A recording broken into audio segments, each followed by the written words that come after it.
myself. I got a little older and put the bottle back on the shelf. I got a little older, I put away those childish things. I got a little older, girl, I got a little older.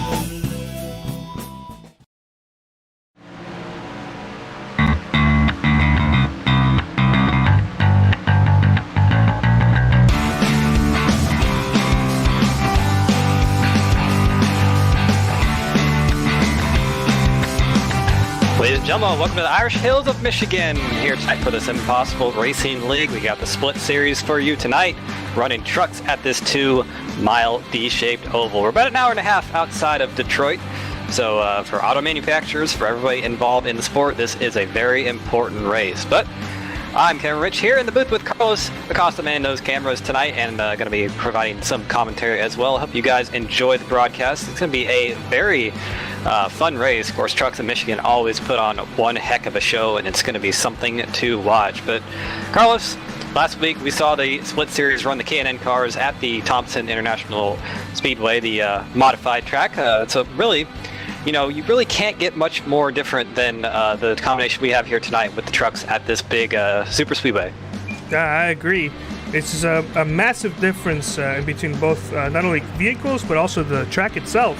We go from a small, more agile vehicle in a short, flat track to a more burly, huge, less agile truck in a huge, possibly wide open, high banked track. Yeah, definitely. And that's one of the aspects of these split series that is really, you know, good for fans and drivers alike, is that, you know, each week you have a new car and track combination, and it really keeps all the drivers on their toes.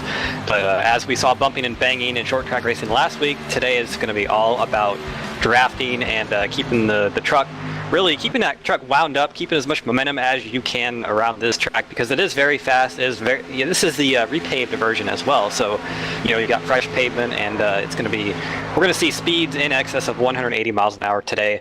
But there's on the screen, you see the number 7, Kevin Paskowicz. He is your current fastest truck on the board right now with a 40.157, going through turn number 2 right now. Gets in the wall a little bit right there. You see some sparks, and he's spinning towards the inside of the track. That might be something we see tonight, just because when you're in that dirty air of a car in front of you, you tend to get tight off of turns number 2 and 4. So going to be something to watch for. There's Nick Till, number 4 truck. He's third on the board right now. That Monster Energy machine, very good looking truck, I must say myself. And you got to. Sorry, before we do go into qualifying, let's go ahead and take a look at the current point standings for the truck series. Absolutely, and we are 2 events in. This is the third event, so we'll go ahead and check the points out. Do believe that AJ Digby is your points leader, but he is not here tonight, I don't believe. Actually, he just showed up, so must have overslept or something like that. But either way, he will be here to defend his points lead for the season, and we're going to go ahead and conclude practice as well. All right, we do apologize. For some reason, the points graphic isn't showing up. Technical issues galore here on 3Y TV, but it's okay. We'll just go ahead and tell you this point standings. We'll give you the top 5. AJ Digby currently your points leader with, do believe, 88 points. 2 points behind is Kyle Zimmer. Billy Wise is 3rd. Alan Caper is 4th, and Chris Verberge is your 5th place in points. So, of course, the split from 1st to 5th is about, looks like, to about a little bit more than 10 points. So very close field in the point standings right now, and of course both races have been won by different drivers. Kyle Zimmer and AJ Digby both able to capture wins on the season so far, and maybe we'll see a new winner tonight. Of course, the K&N series on the other side of the split series has seen a different winner each and every week, and you know, I think we might see that tonight. Of course, we were talking about the number 4 of Nate Catilla before we got the points up. This is his self-proclaimed favorite track, and he is very confident about his chances to win here. So we'll see if he can kind of put his money where his mouth is and go ahead and capture that win. But there's Kevin Paskowicz on the clock right now for his qualifying run. He was your fastest truck in practice. We'll see if he can back that up with a first place run. But Carlos, I want to ask you, what is the key to getting a good fast lap around here in the single car runs that we see in qualifying? I believe with the trucks, you're gonna have to build momentum, and you're gonna have to almost approach it kind of like a super speedway, very very high up in the first few corners and up in the first lap, And then in entering the second lap, you're going to want to just make sure you get to the bottom as you see the 7, although he is finishing his current lap. You're going to want to ride around the bottom throughout all the corners. And one thing I want to point out is you saw that 7 truck dip below that apron on the front stretch. That's something you're going to see in the race a lot, I think, as well. And that is perfectly legal. This is not Daytona or Talladega where that apron is out of bounds. That is perfectly legal to run anywhere you want on the track, even though the line on the bottom of the track in the turns is yellow. It does not mean you can't run there, but you will not gain anything from running there in the corners, obviously. But right there on the inside of the track, next to that grass, you can run all the way down to the grass if you want, even in the grass if you want. But we will see trucks running down there quite a bit today. One thing I've always imagined doing, especially with tracks that had huge, wide open, grassy areas like this in front stretches, just getting to a point where you're battling side by side, you make contact, and you get kind of forced into the grass, but you keep full beans on the gas, trying to hope that you can ride it into the grass for the win. It's never happened to me, and every single time I've tried it, I've always ended up losing more than I gained. But something that I wish would happen at least once, that either happened to me or that I can see. Yeah, definitely. On the screen right now, AJ Digby did not turn a practice lap today. This is his first lap out on the speedway in qualifying, so we'll see what kind of a lap time he can run. We asked him about this track and car combination after the last race at Thompson, where he captured the victory in the Can-Am car. He said he wasn't completely sure about what he can do here, and he goes tied with Fernando Matos right now with a 40.419, so it's pretty cool that we see 2 drivers tied on the boards right now. But he kind of said that he's really going to have to kind of adapt his driving style and his technique throughout the race today.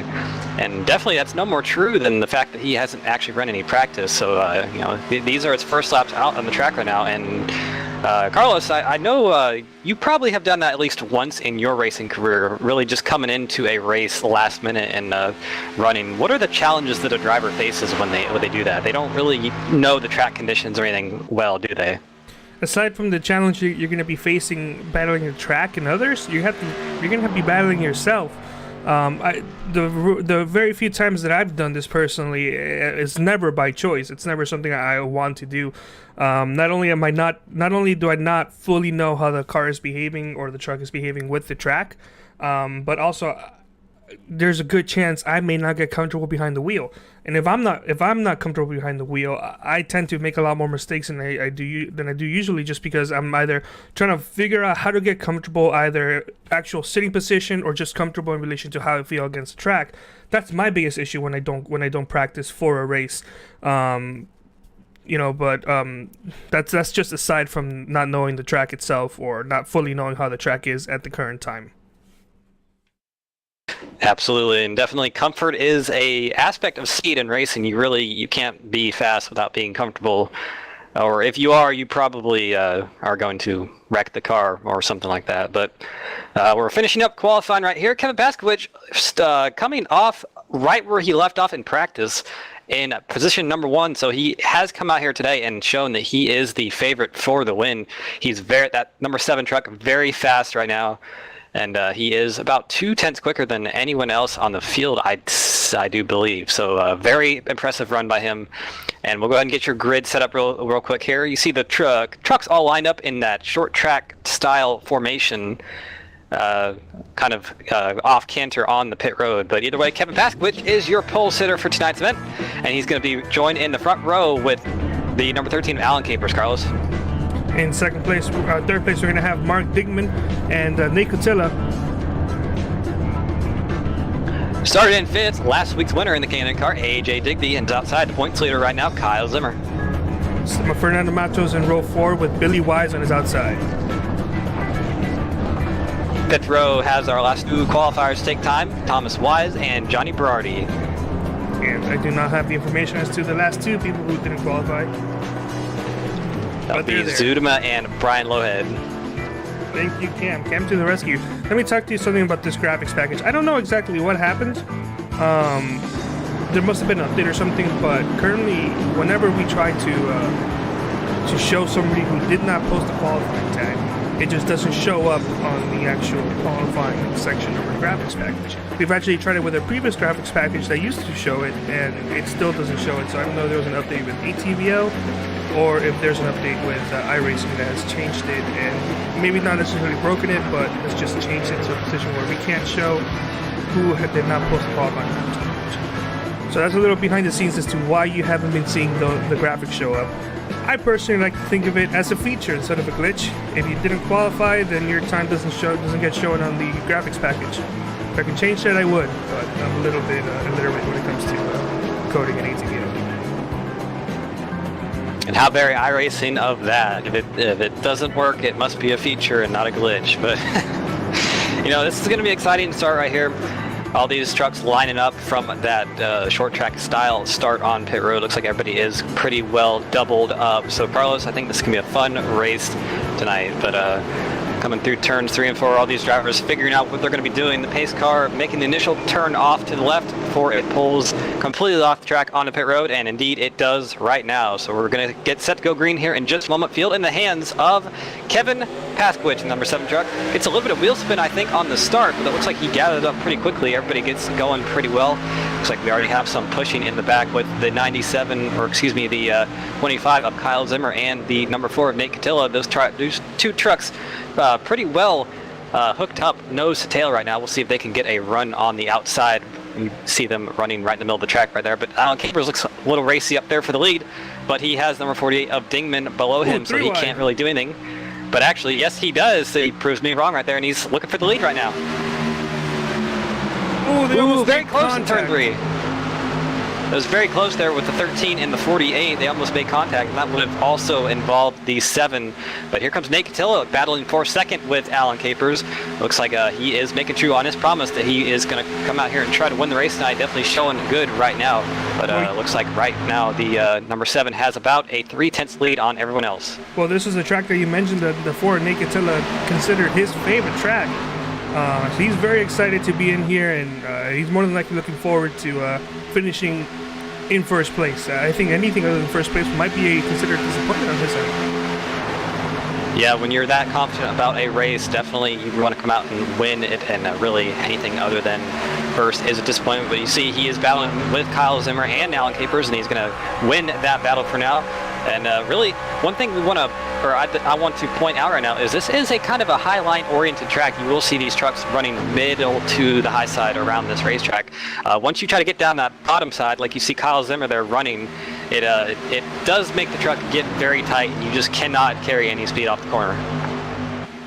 I feel like with these trucks and track, it's yet to be determined, but this could be one of those where if you have to pass somebody, you have to pass somebody outside. But if you're single file by yourself, it could possibly work out to go top to bottom to top. You see Alan Capers there running on the apron in turns 3 and 4, and he actually kind of made it work. Didn't really lose that much momentum looking on the 4 of Nate Catilla, but that's not something you typically see at this racetrack. You don't really want to run down there in the corner, but Alan Capers saying he's going to run wherever he wants, and it's really not working too badly for him, I must say. But you see Kevin Paskowicz there has extended his lead to about 0.7 of a second over Nate Catilla right now, so definitely showing a lot of speed right now.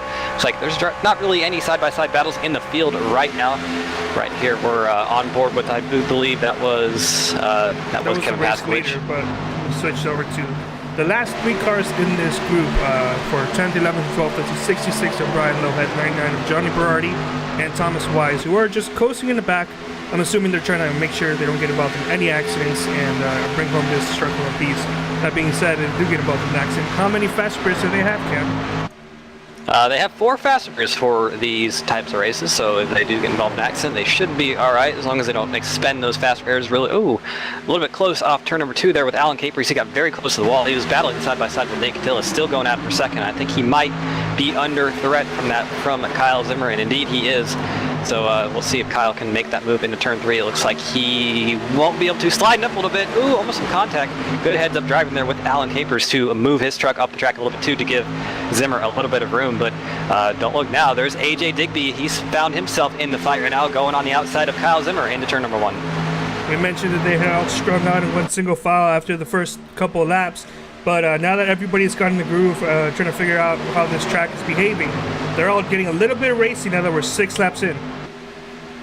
Absolutely, and it looks like the top 3 have settled themselves out pretty well. Paskowicz, Catilla, and Capers all single file, but the battle is behind them between Digby and Zimmer, and I believe that Digby has taken off turn number 2. He got a good run and was able to clear Kyle Zimmer. So Kyle Zimmer not going in the right direction, but AJ Digby certainly is. Going on board with the 48 of Mark Dingman. Looks like he has gone to a little bit of a cold start here to begin the race, losing, well, now 3 positions, and it currently finding himself in 6th place. Yeah, you got to think though, with this this track is kind of well known for its tendency to go green. For really, I've seen a lot of caution-free races here, more than any other track on the service. So, you know, maybe he knows that. Maybe he's just gonna kind of lay back there, save his tires, save his stuff. You know, not go out there and try to do too much. And you know, we'll see as this race goes on. We are working lap number 7 right now, out of 60. So, getting up there in that 1/6 mark of the race. Side by side again for 5th place between, oh, pardon me, I lied to you guys. For 4th place between AJ Digby and Kyle Zimmer, who on the ticker is being shown as number 25, but his paint scheme is shown as 97. The reason it is being shown like that is because when iRacing introduced the custom number feature, if you have a custom number on Trading Paints, it will overwrite any regular iRacing stamped number. So I'm assuming that that Kyle does not have a custom number paint scheme for this league. So when he hops on, because he's got the iRacing 97 scheme custom numbered, it overwrites at 25, and that's why it's being shown like that here. We're working to see if we can find a solution for that, but it might take a while. It depends on how we're going to go about it. If we can look at lap times real quick, it looks like the leader ran a 40.821 last time, and Nate Catilla position number 2, a 40.839. So pretty much matching the lap times of the 7 truck, but of course matching does not mean catching. So that lead about 0.8 of a second, pretty stable right now, and all the battling going on behind that number 4 is making those trucks a couple tenths slower as well. So really, they're going to have to sort themselves out. You see Kyle Zimmer there on the bottom again, battling with Digby, but Digby gonna use that momentum with the high side to get back around. Looks like Kyle Zimmer not really super comfortable with the truck right now. He's really not able to do anything, but of course Kyle Zimmer, you know, but he's one of the drivers we kind of expect to go out there and kind of lead a lot of laps and be up there at the front. And you know, maybe right now he's not totally comfortable right now, and we'll see if he can figure out what to do as this race goes on. I think he definitely will, because he's a very adaptable driver himself, so I think he'll be just fine as this race goes on.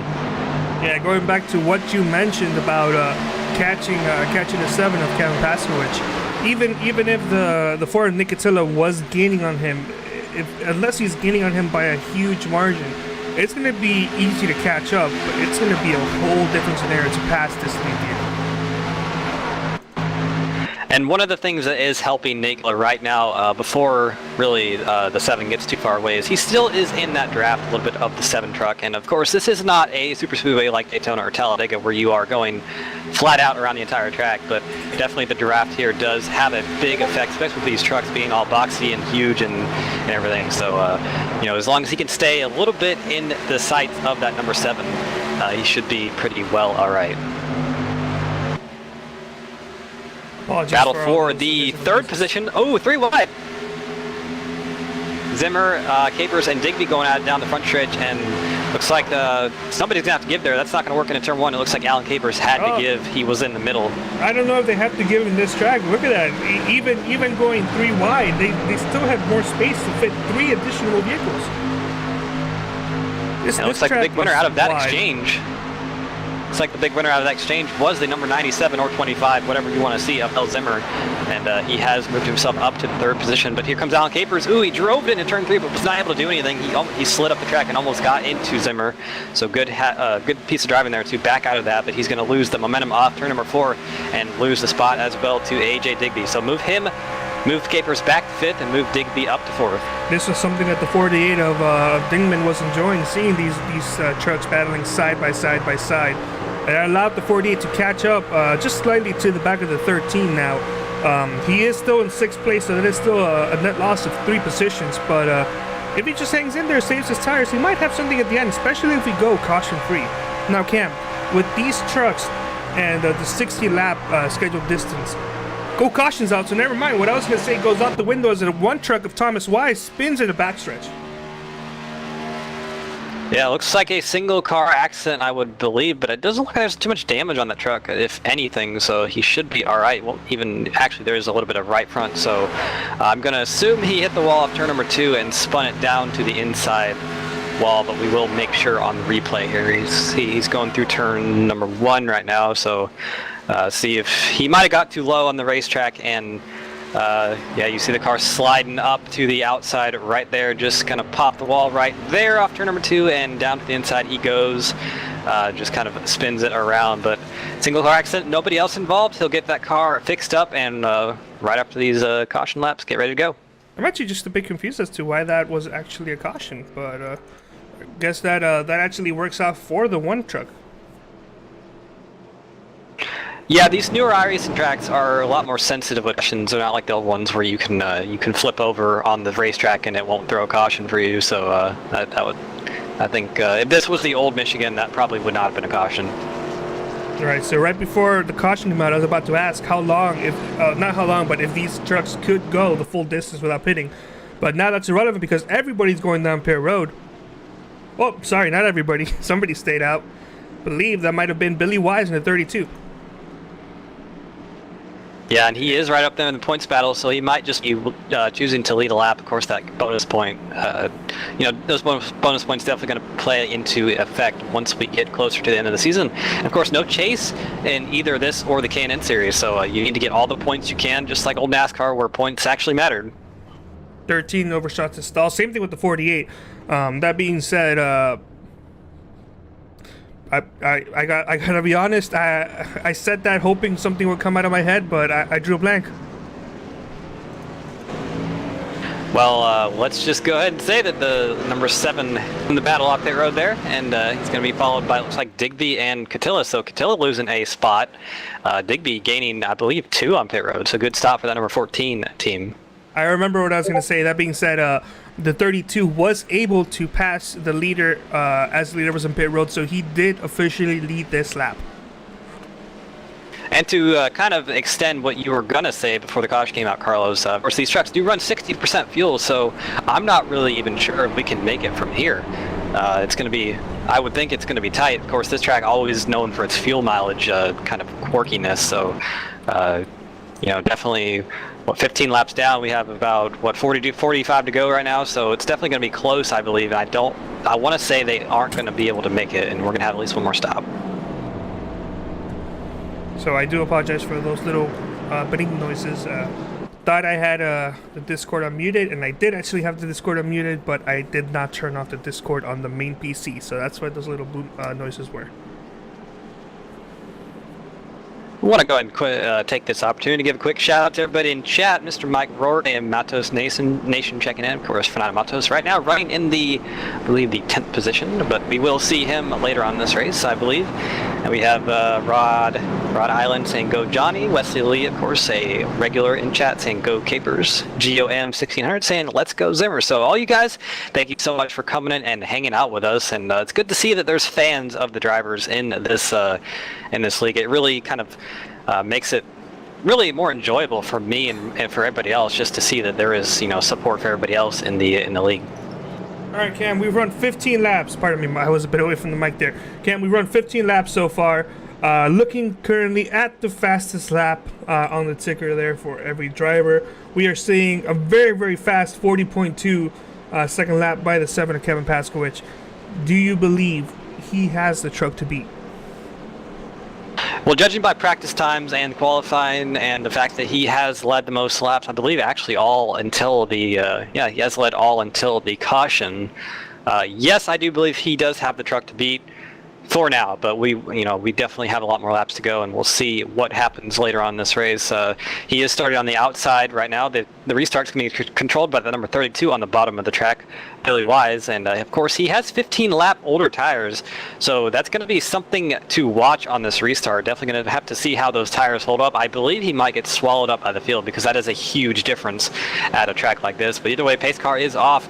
field in the hands of Billy Wise on those old tires. We'll see how much he can get going. 7 gets a little bit of wheel spin, but he gets going better than 32. He's going to beat him to the line. We'll see if that is good race control. It should be. Yeah, the 7 beat him to the line. 32 just not able to get going on those old tires. We saw some wheel spin from that 7 as well, but able to get going as well. So he's going to take the lead pretty easily here into turn number 1. That 32 is going to be struggling for grip here off turn number 2. And you see he's under fire from Catilla, Zimmer, Digby, and we'll see. We're going to have 3 wide here into turn number 3. 32 actually held on a lot better than I thought, as they are currently 3 wide entering the corner. 13 of Kuipers had no idea where he was going to go. He elected to go to the bottom, and that's actually halfway on the apron. Middle of that corner, so 32 is actually really struggling now. This is what you probably expected would have happened. Yeah, those just 15 laps at Michigan is a lot of laps on the tires, and he's just, I think he's going to fall all the way back to probably last on the track with how those tires are. So, you know, definitely showing all the drivers that if you have that many laps on your tires, it's probably not a good idea to stay out. But either way, back to the lead, that number 7 of Kevin Paskowicz, who has been the dominant truck all day today so far, and definitely shown that he has the speed, like you said, Carlos. I think he is the truck to beat. But that number 4 of Nate Cotillo, like we've said, going to be wanting to beat him because this is his track, per se. And a new challenger approaches, and 14 of AJ Digby, who was right at the rear bumper of the floor, but exiting that corner, lost some ground. Yeah, definitely. Once you get in that dirty air of the truck in front of you, you do lose a bit of front downforce, and it does hurt your cornering ability. Excuse me. We have a battle right behind them for the, I believe that's the 4th position. Travis Zudema, who we have not talked about too much today, number 90 truck, is on the high side battling with Alan Capers. Of course, Zudema started in the 11th position, did not make a qualifying lap, and definitely he is the biggest mover today, and we have seen him very fast on a lot of occasions. So I think he will be someone to look for as this race goes on. And a quick correction, that is the battle for 5th place. Right behind both of these trucks is the 48 in 7th currently, and that loss of 4 spots. But he's right there looking at these 2 trucks go side by side, hoping that they don't make a mistake right in front of him.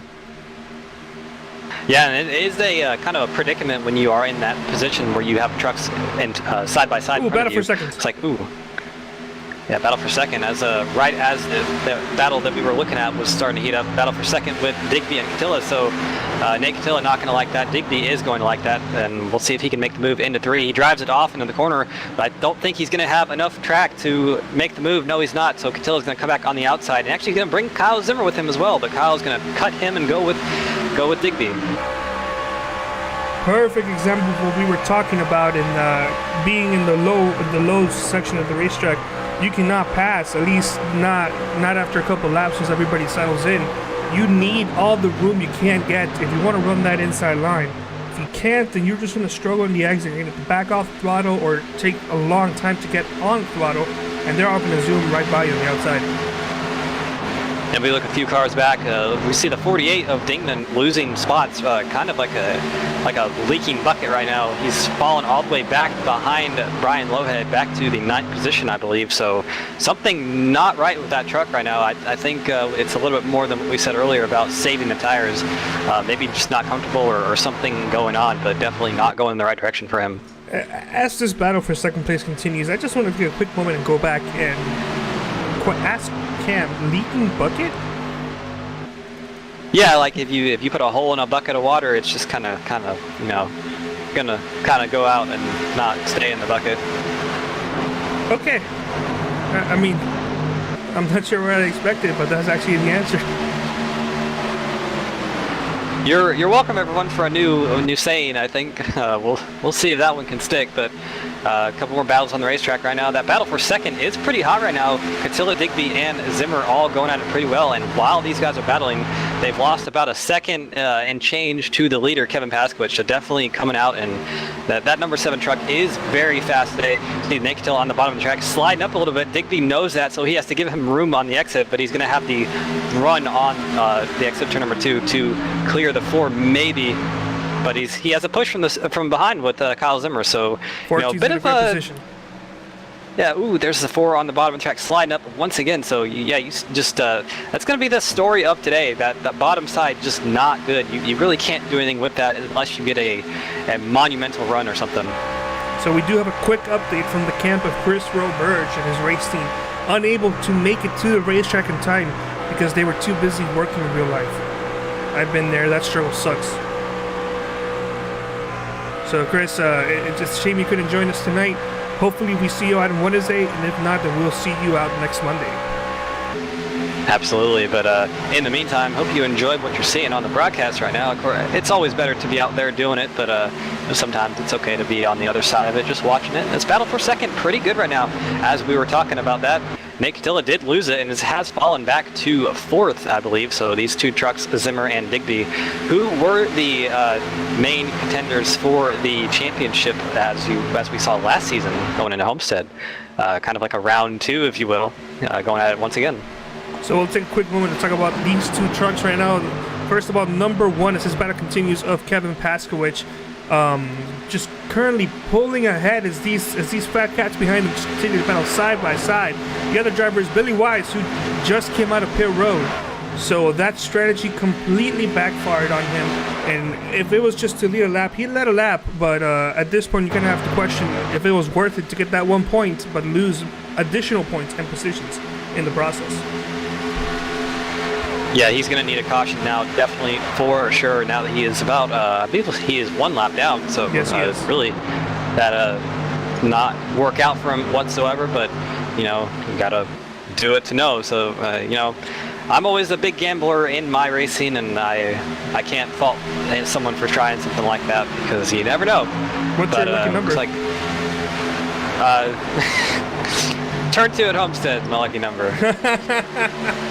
Oh, for those that don't know, I wrecked Cam out of a championship at Homestead about 3 years ago. Because I was not driving like a championship contender. Now it's just a little playful thing because I finally was able to kind of get that monkey off my back, so it doesn't matter anymore. It's actually funny because it happened 2 years in a row, and the second time wasn't me, but everybody remembers me for the first time. Yeah, I gotta say though, the second one hurt a lot more than the first one. Oh yeah, that was like more than halfway through the race, wasn't it? Yeah, it was first pit stop, about 30 laps in. Actually, it was about 27 in. I kind of remember that pretty vividly. I think you went double distance in that race because the first race it was like lap 6. Yeah, but the difference was I did actually finish the first race. The second one, it killed me right on the spot, so I was done. But as we're talking about that, battle for second still going on. These guys are not letting each other get away whatsoever. Digby and Zimmer still going at it. Catilla probably not really knowing what to do right now because these two drivers are side by side, but as we say that, Kyle Zimmer clears Digby and pulls up in front of him off turn number 2. And here comes Nate Catilla. He's got a pretty good run. He's going to drive it off into turn number 3 on the bottom side. We'll see what happens with that. I believe he's going to slide up like we've seen all night long. Indeed he does. So Digby going to use that outside line and keep the momentum up and probably keep that 4 behind him. We got 3 other trucks catching up. We see the 13, the guy behind the 13, which is 90 of Travis Zudema and Fernando Matos, catching up as well. Slowly but surely, especially as these drivers continue to battle side by side. This is actually good for the 25-97 combo of Kyle Zimmer, but not good for the battle in third place now between the 4 of Nick Catilla and AJ Digby, who I have to assume by this point is frustrated of having a car to his inside or his outside. He probably just wants to be by himself without having any vehicle around him, but alas, he has to deal with this because if he drops back, he may not be able to get these 2 cars ahead of him. Absolutely, and while these guys are battling like they are, the 7 has got to about a little bit under a 2-second lead, so really that at trucks at Michigan, that is pretty much an insurmountable advantage right now. But Kyle Zimmer actually running a little bit quicker than that 7 at this stage in the race last last lap. The gap is shrinking as I had a voice crack there. I'm still hitting puberty. The gap is shrinking. It was while they were battling side by side for second place, it was 1.8 seconds. Now it's 1.4. Yeah, so definitely that number 97 of Kyle Zimmer, who we were, we'll just call him the 97. He's on the 20, or he's on the ticker as a 25, but the truck is a 97, so I think that will be a bit easier to denote. We were talking about how he didn't really look comfortable at the beginning of the race, but whatever he has found, he definitely has found a lot of speed because he is definitely catching the leader. Well, we are currently 30 laps to go in this race distance. How about we quickly go through the field?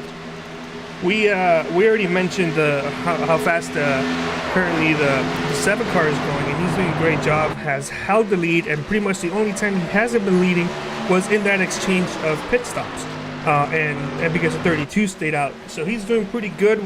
Only about a second and a third slower than his fastest lap, considering now that we've gone 17 laps into this tire. Cam, how will you go ahead and talk to us about that? Kyle Zimmer. And Kyle Zimmer, your 6th place starter in the number 97, is shrinking that gap really quickly right now. He's down to 1.2 seconds last time by, and it is shrinking ever so much. So definitely that is what we expected out of that number 97, last season's truck champion, and definitely, he is your points leader in this series right now. Definitely gonna want to come out here and make a statement. How about Nick Catilla, Carlos? Nick Catilla, he's doing a great job right now. This is his favorite track. As we have documented before, he has told us currently is able to pass 1 position ahead of where he started, and his lap times are doing pretty decent as well, although not as fast as the 25 of Kyle Zimmer and the 75 of Kevin the 7 of Kevin Paskowicz. But he is doing a great job catching up, and considering he was going side by side with AJ Digby, he's doing a fantastic job. And right behind him, that number 14 of AJ Digby started in 5th, currently running in the 4th position. No practice for that machine, but definitely doing a good job right now. Can probably just come out here, feel out the track, and has not really been able to have any clean running, and by clean, I mean no trucks side by side until just now, so probably getting a chance to feel the truck out and just kind of see what's up, see how the track is. Of course, let's look at the track temperature right now. It's 98 degrees, so pretty warm. So you got to think the track is going to change a little bit for the rest of the event. He's just out there, just kind of just feeling it out. I think we'll see him battle for the win as this race gets to the later stages. Alan Cabrich is doing just a pretty good job. He's having a decent race. I'm not really seeing anything overly spectacular with him so far, but we are still, we're about halfway done through the race. He's doing his job, hanging in there, and he's got himself a clean truck, and that's essentially all that matters right now. I do not believe he has used a single one of his fast repairs, and he is looking to be in contention should everybody bunch up for that final restart. Fernando Matos, that number 17 truck, a very special number to me for a few reasons, but having a pretty good run right now in the 6th position, started 1 spot behind that, and kind of just having a typical Fernando Matos race, not really out there making, headlines or doing anything that would be good in a driven type movie, but out there running solid lap times, and he's probably, if we get a late caution up in this race, I think he will be one to watch out for, because definitely Fernando always finds a way to get up near the front, and he's been doing a good job all season. Oh, the 90 of Travis Zudema is having some, I think he might just be slowing down to go down pit road. We also have the 66 of Brian Lowhead also slowing down pit road. I think, Cam, I think it might be time that these drivers are running a little bit low on fuel and thinking that they might just short pit now, get fresh tires, and try to erase that disadvantage they have on the leaders. Yeah, the 99 of Johnny Berardi also coming down as well, so I think that just answered my question. We definitely cannot make it on fuel from the last pit stop, so if you're running back there with Travis Zudema, Brian Lowhead, Johnny Berardi, all these guys were at the back end of the top 10 or so, you got to think that there's 13. Really no... Ooh, yeah, not a good pin entry for that. It looks like he's in the wall, so... We also have a battle for the lead as that's going on. We'll see if we can take a look at that a little bit later. 13, either he overshot it or made some contact during pit road, as we have 3 more drivers down pit road. 14 of AJ Digby, the 48 of Mark Damon, and Alan Capers, who we just saw just tap that inside wall. I do not think it was hard enough to cause any significant damage, but if he does still have those fast repairs. We haven't had too many cautions out here tonight. Yeah, it looks like there's still a bit of a mess on pit road. 7 slowing down. Drivers everywhere. 7 and 97 slowing down, almost made some contact.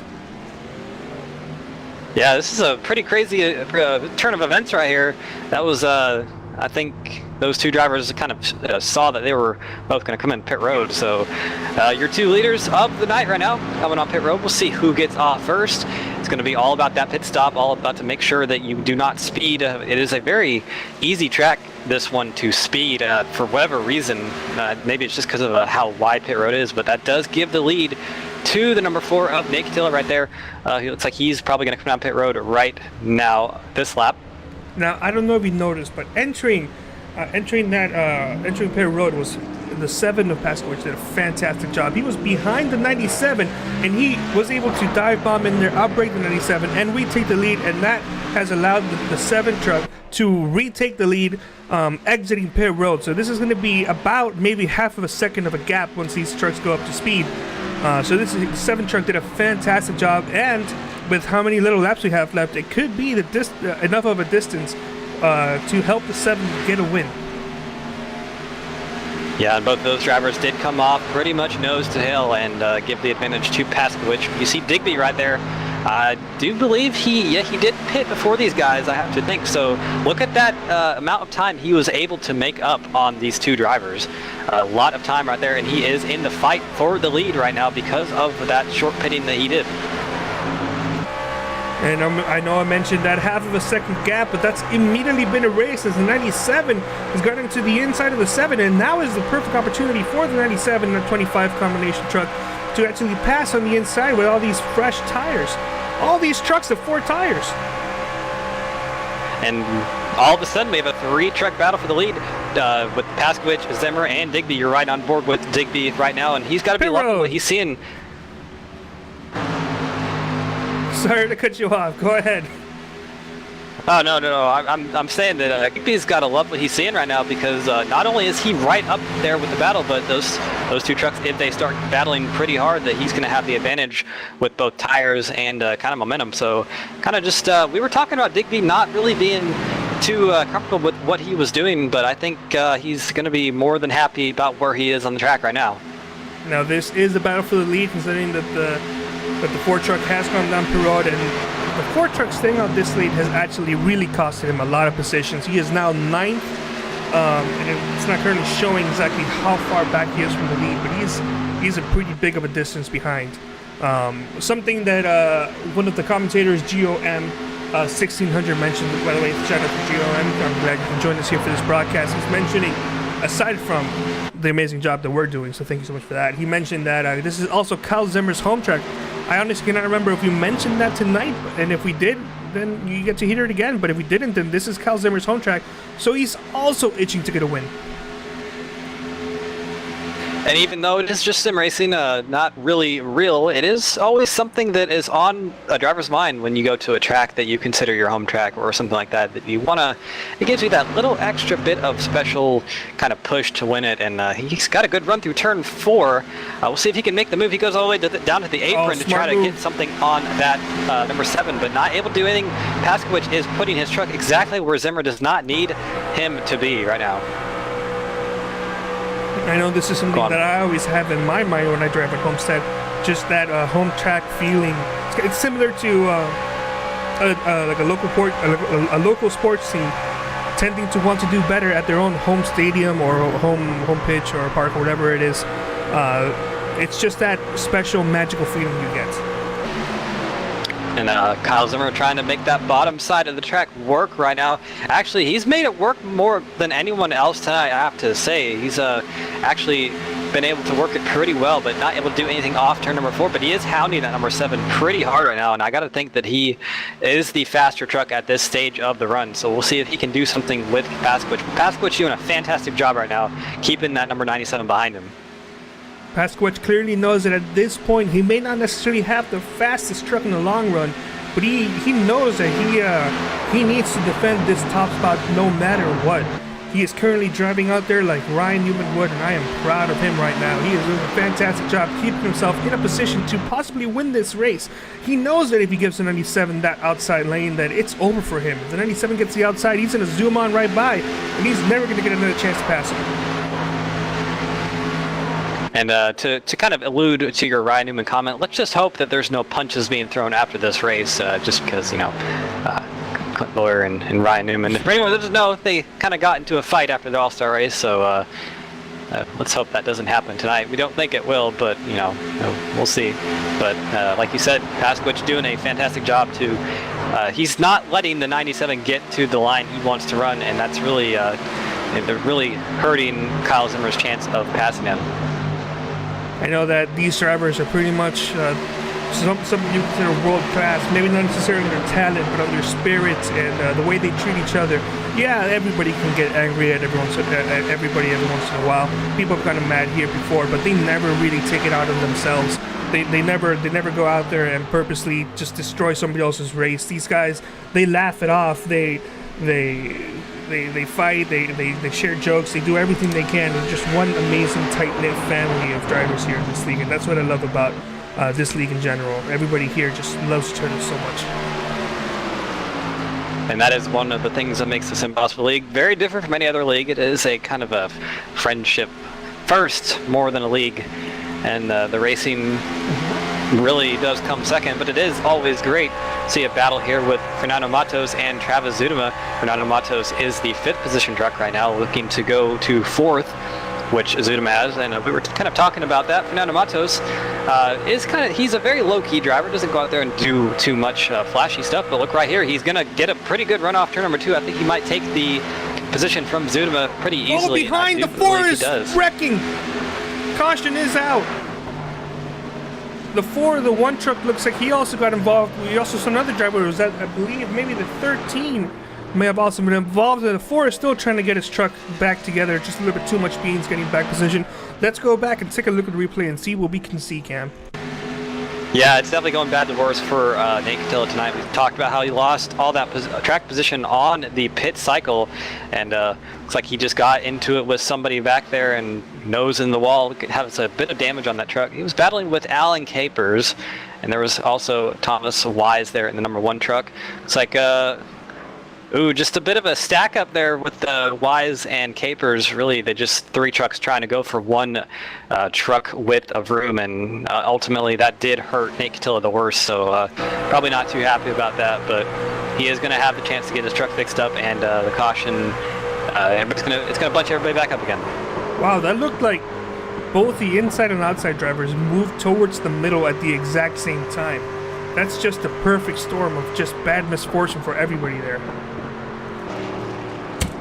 Yeah, absolutely, and you saw that number 4 almost get over. Kind of got up on its side just a little bit, but it got back down on the wheels, so that prevented it from getting any more damage than it did. But we do have pit stops for the front runners. Looks like 1 truck did stay out. That was the number 9 of Johnny Berardi. He is 1 lap down, so he is going to be your lucky dog, I believe. He also kind of has this thing. But yes, and we'll see. This is going to be the money stop for these guys. I have to. All these drivers are going to want to get 4 tires and fuel and make sure they're good to go to the end. Oh, 25 and try to get out overshot first. 25 yeah, that's not going to help him. Overshot it. The 97 just overshot it just a tad bit. This could be the difference as we see the 1 truck just go on by. He was a lap down, so he probably shouldn't have been there. Yeah, 7 Paskowicz, no problem. Ooh, Travis Zudema, he take 2 tires. Yeah, he just came out of nowhere as I just breathed into my mic. I have a pop filter and everything, but I'm sure that everybody heard that. 90 just came, let's see if we can go back and take a look at that. He just came out of nowhere. I don't know if he actually beat the 7 truck. I don't know if iRacing uses the cone or if they use that white line as the measure. If they're using that white line, then the 7 truck beat Paskowicz, but if they're using the cone, then Travis Zudema, pardon me, Travis Zudema then got the win per road, and it just looks like it is Travis Zudema. Yeah, that's a very interesting strategy call there. 2 tires, and we are getting down to about 10 laps to go. So, Carlos, why don't we go ahead and talk to Travis, kind of see what he was, kind of see what he's thinking there. That sounds like a great idea, Cam. Why don't you go ahead and talk to Travis? Yeah, Travis. Sorry, this is Cameron Rich up here in the booth. You got a copy? Yes, sir. All right, man. Well, We've kind of talked about how you are going to find your way up to the front in this race, started 11th, but we saw you took 2 tires there. So, you know, what kind of, you know, what's that about? Left sides weren't so bad. You know, they was like 89 and 93%. So I figured, why not roll the dice? All right. Well, you know, that's a good piece of strategy right there. Good to see that, and we hope it works out for you. But kind of just talk us through how the track's feeling for you tonight.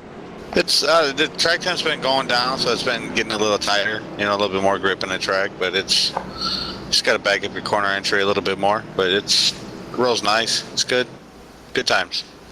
All right, man. Well, we'll let you get back to what you're doing, and you know, hopefully that strategy call does work out for you. And good luck the rest of the race, bud. Appreciate it. All right. Well, you heard from the man himself. Just you know, why not? That is definitely a type of thinking that I can respect a lot. Just you know, why not try it? I'll be honest, I don't think it's going to work. But I hope I get proven wrong. I hope Zudema gets himself another win. I just don't necessarily think it will work just because of this is a big track. If this was Martinsville or Bristol, yeah, 11-10 laps, that's nothing. That you can do that. But this is a track where those first couple laps, you're almost essentially running wide open. And if you can't do that, if you can't get even within 90% of that, you're just going to be a sitting duck. You're going to be dropping back like we saw with Wise. Yeah, that's true. I will say though, what Travis does have going for him versus what Billy has going for him is he does have those right side tires, so at least you know, he's a little bit better off than Billy was with those no tires. So you know, we'll see how it works out, and it's definitely going to be a very interesting restart here. We're going to have 10 laps to go, so a bit of a shootout here at Michigan. And your front 2 cars right now, Travis Zudema on 2 right side tires, and Kevin Paskowicz, number 7, kind of the dominant truck of the day on 4 fresh tires, as well as everyone else behind him. So it's going to be interesting to see how this plays out for everyone. All right, so 10-lap shootout as Alan Capers demolishes himself another cone. We really need to get that counter hooked up. 10-lap shootout. Who do you think has this one? You know, I'm not really sure. Like we were talking about, Travis Zudema with the 2 tires. You know, if that works, you know, that's a really good strategy call. I think Kevin Paskowicz right now is probably in the best position. He's on the outside. Of course, that's going to be the line you want to be in through turn 1 and 2, and even after that. But definitely the number 97 has shown that, or yeah, number 97, Kyle Zimmer, has shown that he is probably the fastest truck on the long run. But we aren't going to have that to go, and you know, maybe that number 14 of Digby kind of going to throw a wrench in there and see what he can do. But it's definitely going to be something to watch here on this restart. Pace car making the initial left turn to almost pull on a pit road, and of course right now it's going to actually pull on a pit road. So field in the hands of the number 90 truck. We'll see if he can get the tires hooked up on the restart. No wheel spin from anyone in the field, hopefully. And the green flag is out. So we're racing here, 10 laps to go at Michigan, and the number 7 has the advantage right now. He has a push from Kyle Zimmer behind. The number 90 not having anyone behind him. There's 3 wide behind them, but we'll see if we can get through turns 1 and 2 cleanly, and I think everybody's going to get themselves sorted out. So it looks like that 2-tire strategy call for the time being did work. Travis Zudema not too slow through 1 and 2, but here comes Kevin Paskowicz on the inside. Inside's not necessarily the best spot. By the way, my pick, I'm going to go with the lone Toyota in this whole group. Hopefully Alan Capers can bring it home in first place. Side by side entering turn 1. It looks like the 90, it's sort of working out. By this point, Billy Wise is already up to 8th as they almost made contact. As long as the 90 can stay on this outside line, he could probably find himself in the top 5, top 3 position. I really don't think he's going to get this win, but if he does, then man, I am going to be a believer. Ooh, it's almost some contact there between Paskowicz and Zudema, but they did get out of it pretty quickly. 2 trucks that I want to kind of make a note of in this little pack up the front. Dingman in that 48 and Catillo. Oh, we have some contact. We have trucks all over the place. 3 wide with, I believe that is Dingman. Almost 4 wide down the back stretch. Look at that. Oh my goodness. And they all, oh my goodness. And they almost, or they all made it through it as well. But look at that, number 90 truck has not lost the lead yet. And here comes Kyle Zimmer, who we were talking about might be the fastest truck on the long run. So Kevin Paskowicz not probably happy about the way that he's not been able to get around the 90, but the number 90 of Zudema doing a good job of keeping himself up there with those 2 fresh tires. Everybody is giving 100%. You cannot give any less. Contact! Oh no! Oh! Oh, a Oh, huge no! wreck, and the number 90 is absolutely flying through the air. Wow. Okay, well, we're going to need to watch this replay because a lot just happened right there. Oh, that is the worst thing that could have happened.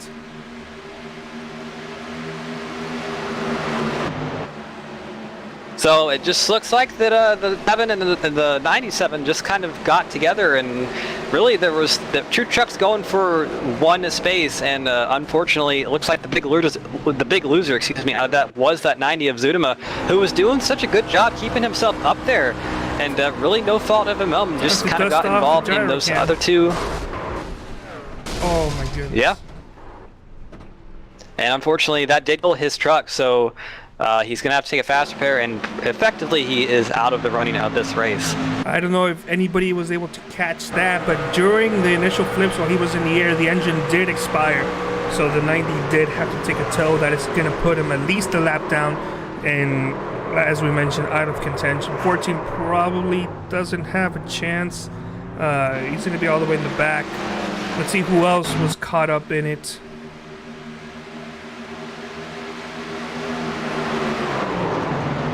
This really worked out for Kyle Zimmer in a way, and my pick, 13, ended up getting shoved into the outside wall, making a lot more contact. Yeah, there was a lot of trucks that were involved, and I can see the number 1 going, spinning it off to the inside. I think Billy Wise was involved. I'm not sure if he had any damage. I think he did hit something pretty hard, but that was a lot of trucks. Most of the field, it looks like, was involved in that. I don't know if we were just caught that at the very end, but it seemed like the 97-25 truck combo decided to almost fake everybody down Pitt Road. Nobody fell for it, but everybody gave us a quick show there. So it looks like we have a couple of off-track officials giving their thought on it. GOM 1600 said that the 7 came down to 97, but it looks like a rough racing incident. I agree. Well, I agree with the rough racing incident. I did not exactly pay attention as to who exactly came down. Just noticed the big wreck. Nobody did that on purpose. It's pretty much almost a given here. Just a horrible racing incident, but oh my goodness. The 90 of Travis Zudema, he gave it all. That is I did not think that truck would have lasted exiting 4, and he held on for at least 3 laps. Yeah, that's got to be heartbreaking because he is, I believe, still on pit road. Yeah, he's still getting that fast spare or that tow, and already 1 lap down, so pretty much out of the running of this event. He's probably going to finish about where he started. You want to have one final word with him? Yeah, I think you should go ahead and take that away, Carlos. All right, Travis Zudema from 3 White TV, and Carlos, do you have a copy? Yes, sir. Oh, Travis, you definitely made a believer out of me. I did not think that strategy would have worked at all, let alone lasted 3 laps before that unfortunate incident happened. So right before that, do you think you really had a chance to hold on to the win there? It seemed kind of promising. Yeah, if I stayed up top and held took the top line away from Kevin, because I know that's where he wanted to be, I knew I had a pretty good shot. You get a pretty good run going down the the straightaways and stuff there. So that's all I was hoping for. And you got your pilot's license there with that huge wreck. Your engine expired mid-air. That's not necessarily something even a pilot wants to hear and feel or see.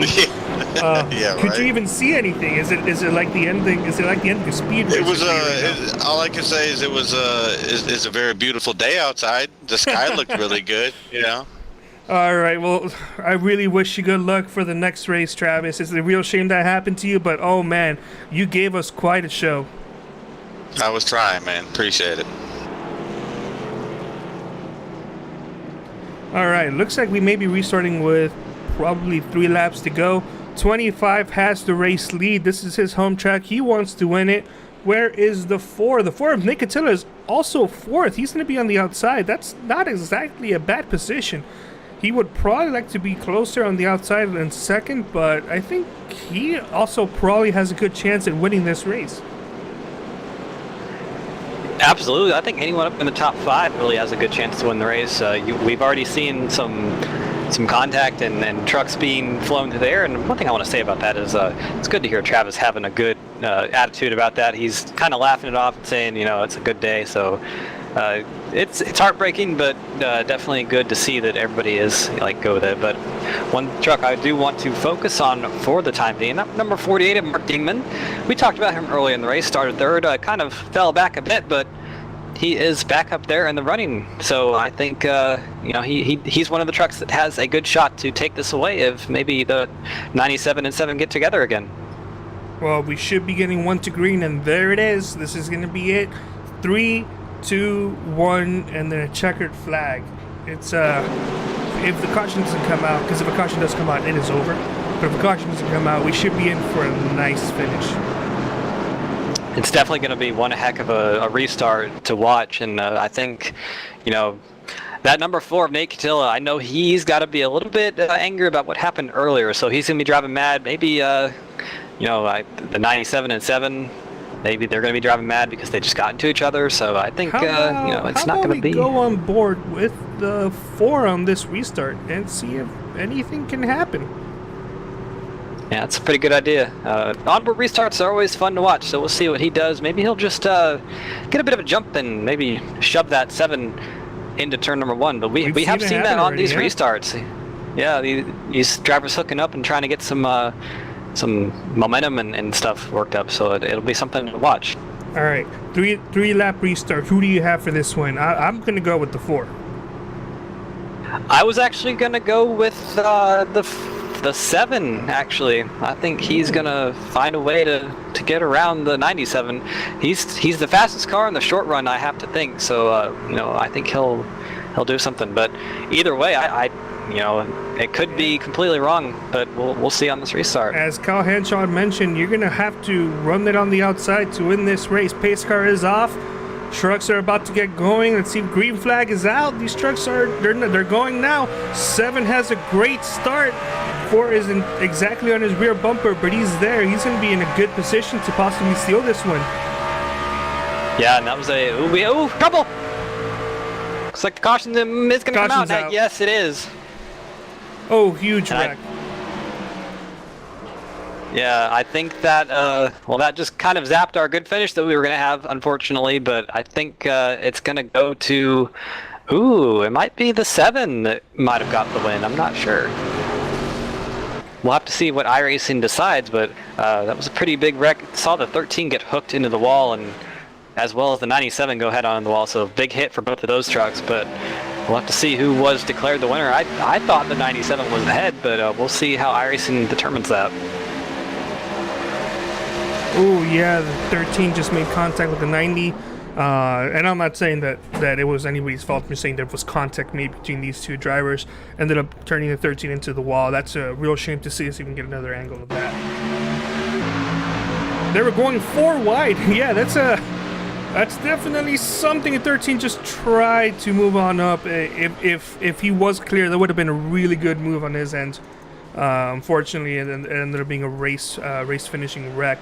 And I believe it might be safe to say at this point that this is a victory for the 7 of Kevin Paskowicz. Of course, granted, he doesn't have any internet connection issues and doesn't have any hardware malfunctions. It's very, very rare, but unfortunately, I have seen it happen before. Thankfully, it's never been on my end. And I think it is safe to say that because the number 97 has not tried to get back into the front. So, it's kind of a double-edged sword when something like that happens.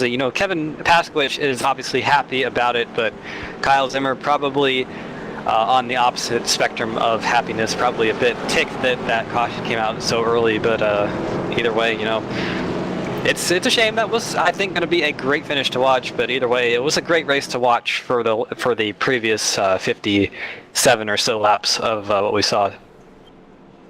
It's a shame as Gio mentioned, but this one can almost just slightly be handed on to the 25 in that he had the lead, but whatever happened on the restart, he wasn't fully on top of it, and it ended up costing him the win.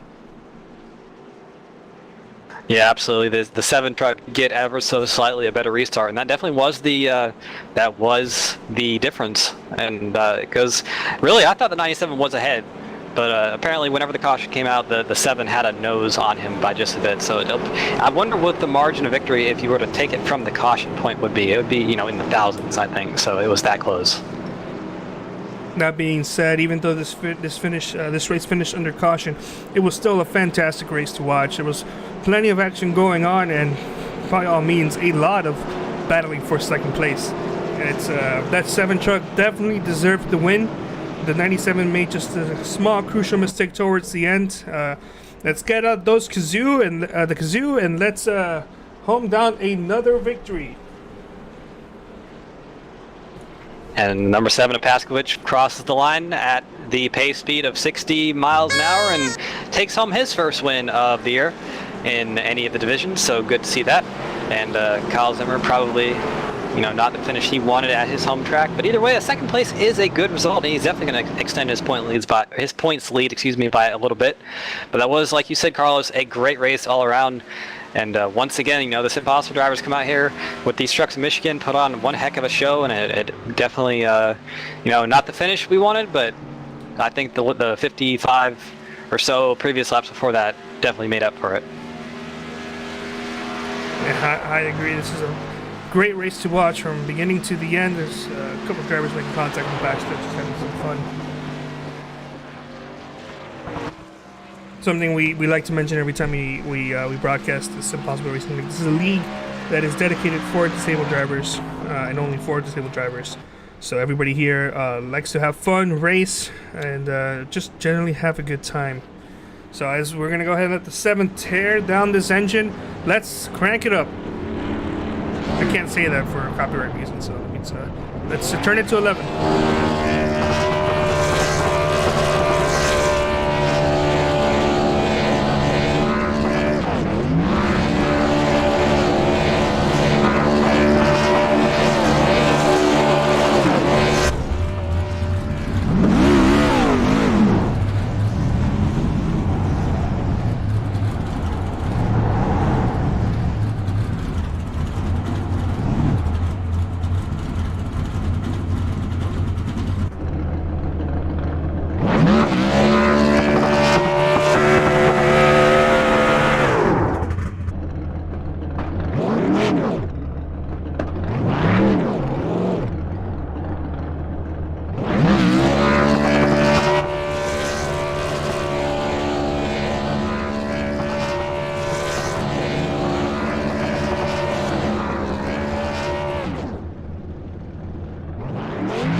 The most realistic online racing sim ever made. This is iRacing. Detailed laser scan tracks, fully dynamic real world cars, and over 50 series to choose from. 6 online world championships offering over $100,000 in annual prizes. This is the original esport racing game. This is iRacing.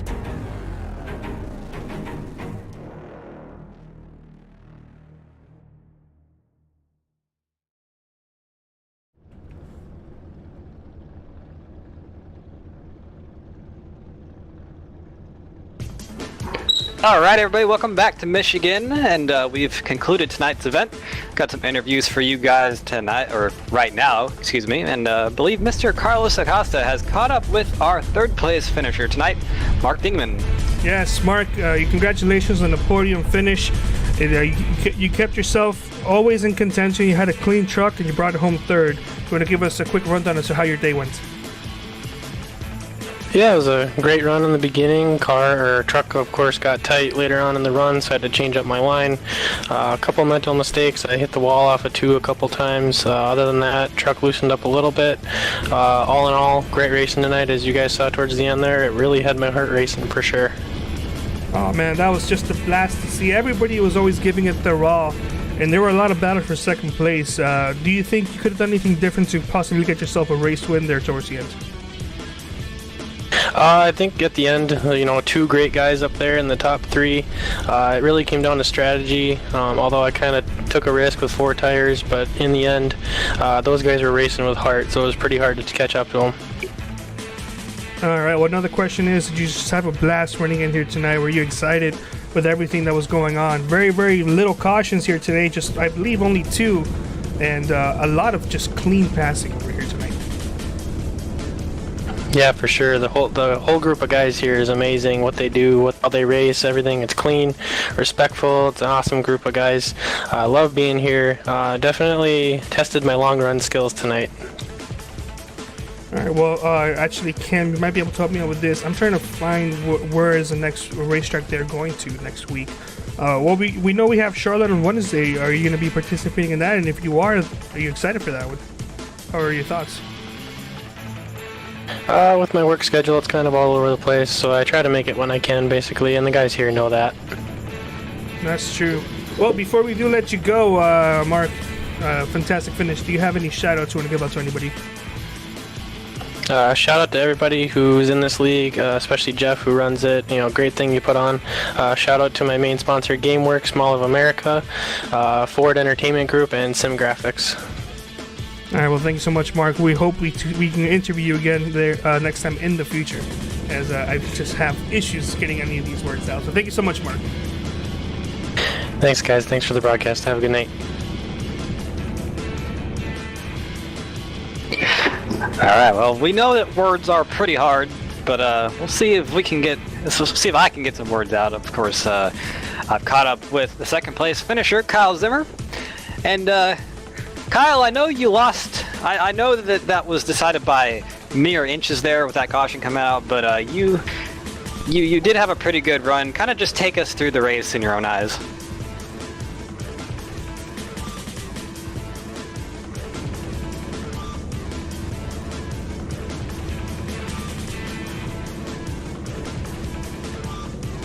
Yeah, it was definitely a fast truck, and they're disappointing at the end, but yeah, the overall race was good. Behind the other trucks, it was dirty air, was definitely tough to pass. Very extremely hard to pass inside, outside lane, and really had to get momentum out of the corner. And we were able to clear trucks around. Once I got that, I was able to run down Kevin. Second run him down before the pit up. Definitely fun battle there. Caution came. That's definitely not one of the things I wanted, because I know I was a little faster in the long runs than he was. At the end of the last 5-8 laps, I'm not sure what exactly happened with us chewing at the 90. We kind of had our instance. I was a little afraid that coming to the final restart there, I noticed I had some low damage. My nose on the right side. I wasn't sure what to get. I'm not sure to be affected at the there that might have cost me, possibly the winter. It was definitely a tough one to swallow, especially at my hometown track. Race like this, but I mean, Kevin had a fast truck out day too. Yeah, one thing I want to ask you is we kind of saw the first half of the race or so. You really weren't able to kind of do anything, but you found a lot of speed there, and you ran down the 7 from 2 seconds back. Did you were you kind of just saving, or did you find something to get that truck faster, or kind of what happened there?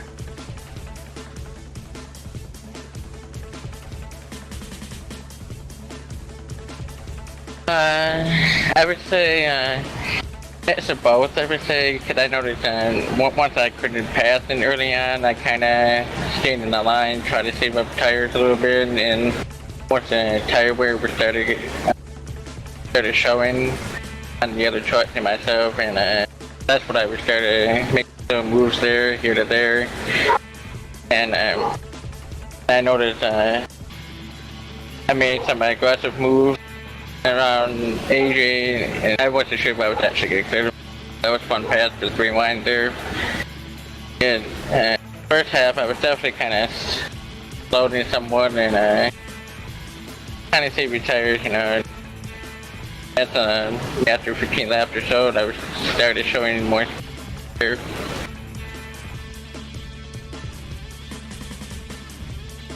Yeah, absolutely. But either way, probably not. Probably didn't want to come out here and run second tonight at your home track, but either way, it was a good run, and you did show a lot of speed. We do go to the short tracks again next week in the Monday series with the K&N cars. How are you looking forward to that event?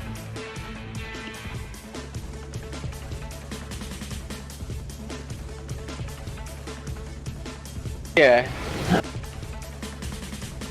I'm not sure which track we are headed to next, but I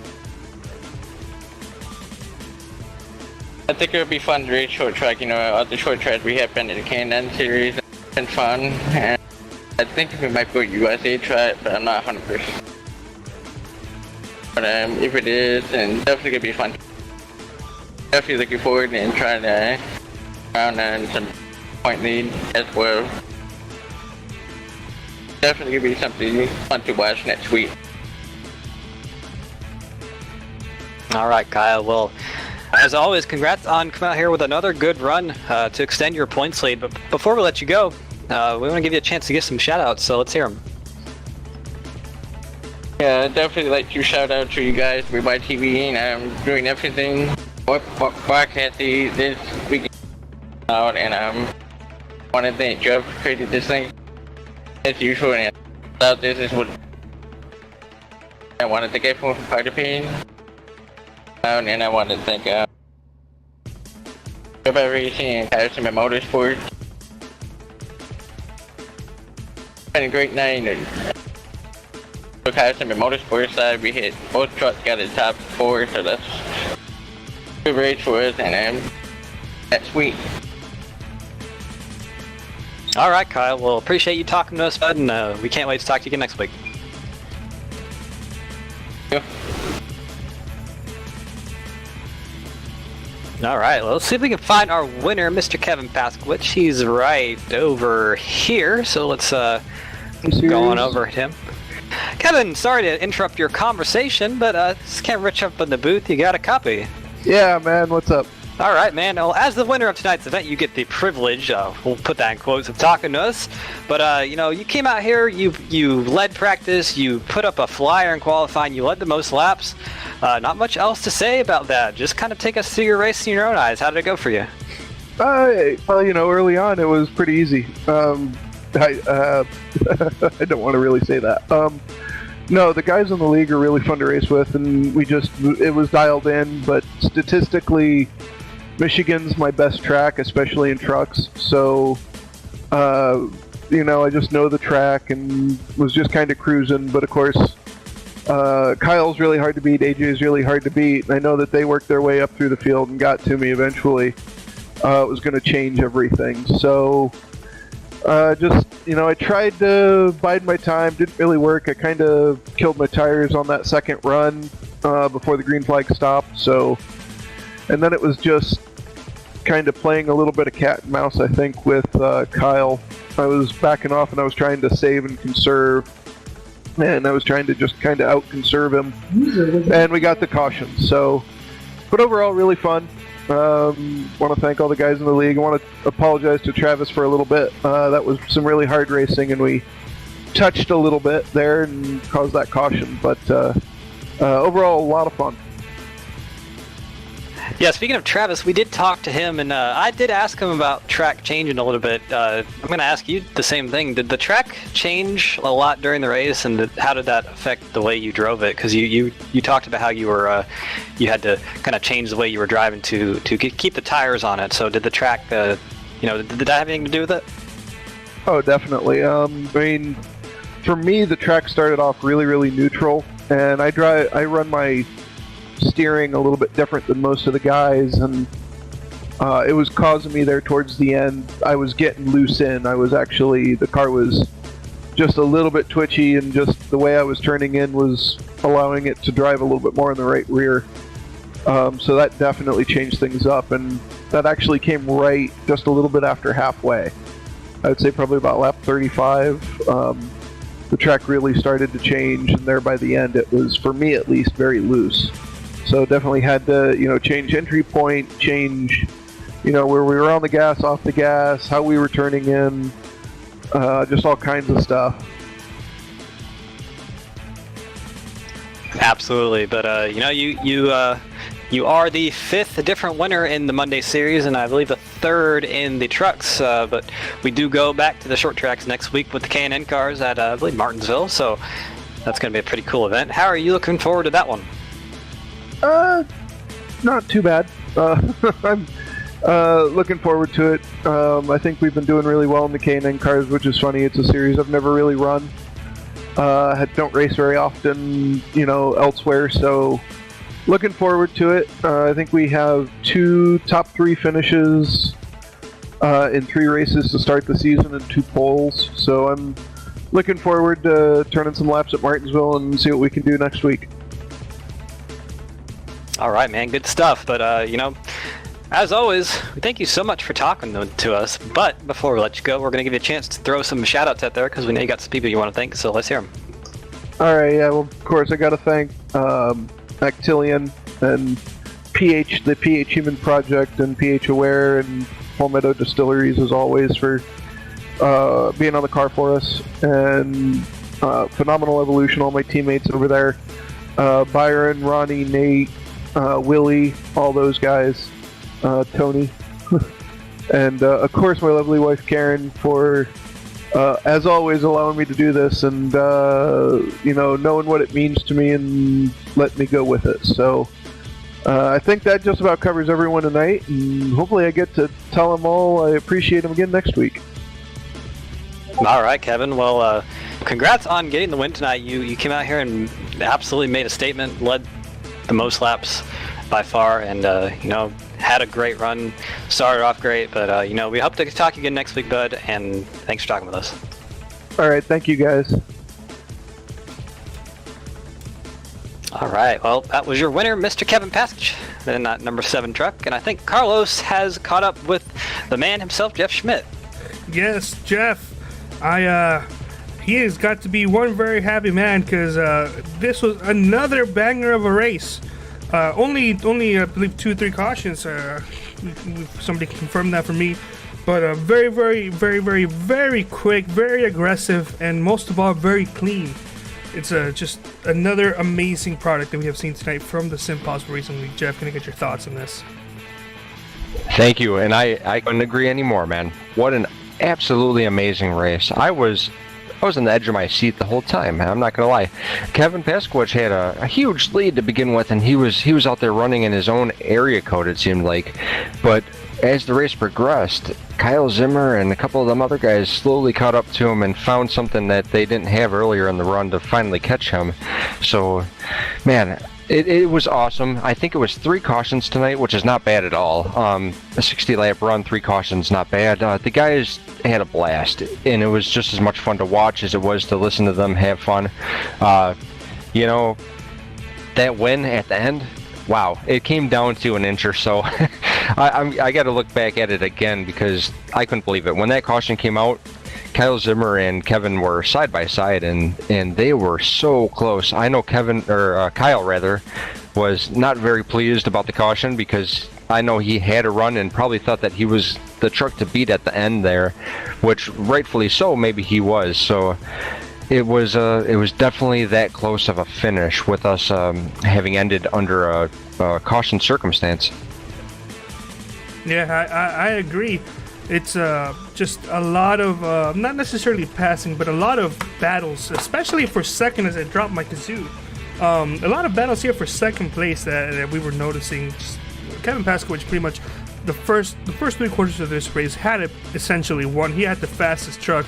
Then Kyle Zimmer just started to actually drive it in even harder and was catching up to the 7, and we got to a point where it was a battle between 2 trucks, and clearly the 25/97 combination truck was just visibly faster towards the end. It was a lucky circumstance of events that ended up with Kyle Zimmer just slightly botching that restart and allowing the 7 Kevin Paskowicz to just nose ahead of him before that caution came out.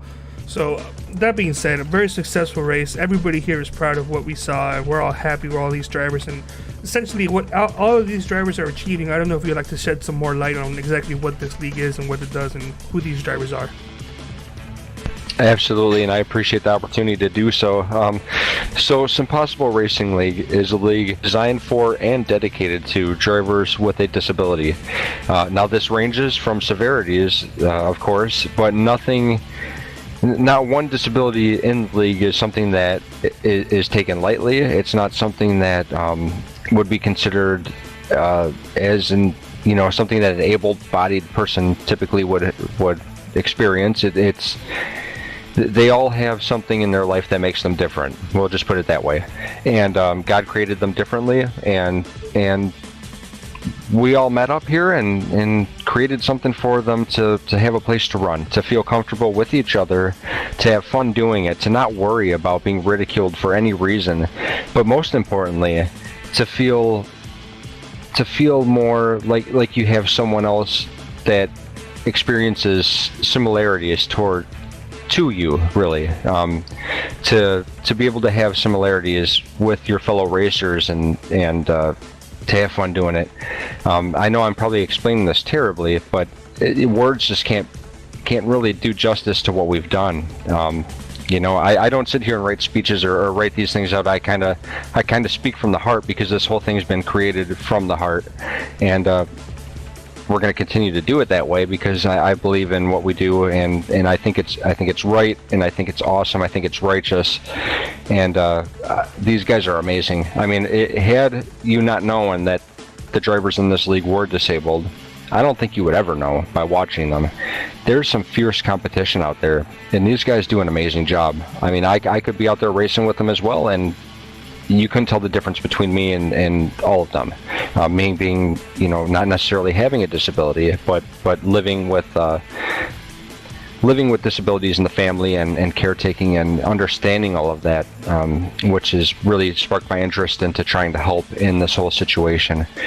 But yeah, it's something that wasn't necessarily out there for iRacing, for racing in general, that we've seen a need to facilitate.